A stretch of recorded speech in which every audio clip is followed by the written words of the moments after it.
One night, Saidina Umar ibn Khattab, he was doing his nightly patrols, and he was with another companion, Saidina Abdullah bin Mas'ud. So while they were doing their patrolling, then from a distance, Saidina Umar heard the voice of someone singing, a lady singing from a house, from one of the houses. And it was something peculiar, given the environment of Medina at that point of time. And so while Abdullah bin Mas'ud was continuing his patrol, Sayyidina Umar went to investigate where that sound was coming from. So while he was walking, when he came across a house.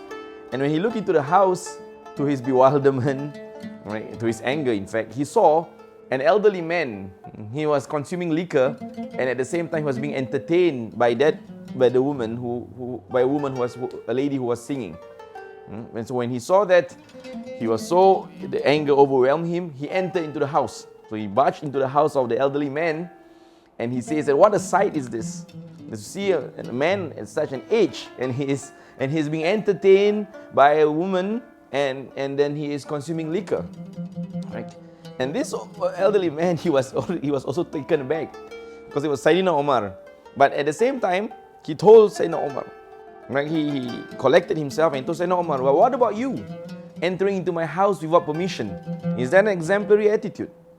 So at this interesting point of time, both of them took a step back. And actually they were hit with the realization that both of them have done wrong. So Saidina Umar, he took his leave, and the elderly man just remained in the house. But there was a standstill, and it was tense. Now, as a result of that, now this elderly man, he used to attend Saidina Umar's congregation. When he has a majlis, when he has a gathering, this elderly man will attend. But because of the incident, he was now too embarrassed to attend, because he was worried that if he attends and Saidina Umar sees him, Saidina Umar will actually pull him aside and make him an open example for everyone else. So he was fearful of the repercussions of that night. Saidina Umar himself, when he was conducting sessions, while he was in the congregation, he would always look out for this elderly man. Look out for him and see that, and look out for him. Why? Because he felt bad about the incident. Okay? So that was the situation. So one day, after a long period of time, so the elderly man, he felt that it was a good time for him to actually turn up, because maybe the incident is forgotten. But just to play safe, he sat somewhere far behind. And Sayyidina Umar, while he was conducting his session, was giving advice to the other companions, to the congregation, he happened to come across that elderly man. He saw him from a distance, and he beckoned for him to come. Now the elderly man was thinking like, oh, now this is it. I shouldn't have come in the first place. I knew it was going to happen. Should have waited longer.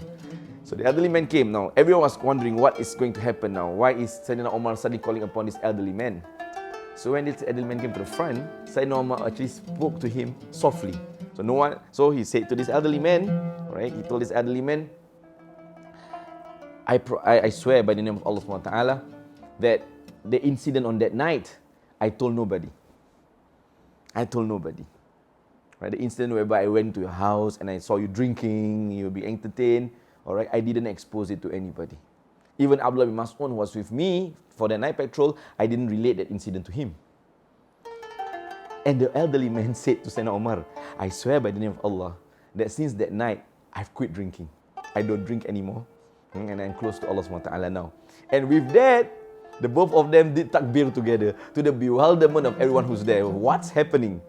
But the lesson that I want to share with us today is, through this wonderful incident, slightly amusing incident, is the fact that we live in a time whereby we have social media, and we have this tendency, because we are always scrolling through, right, to feel self-righteous, and therefore we develop a zeal to always correct people, to always tell people what's right to do, and henceforth, so always taking up the higher moral ground. But have we actually taken a step back to actually reflect, to look within ourselves, to see where we are lacking in the first place?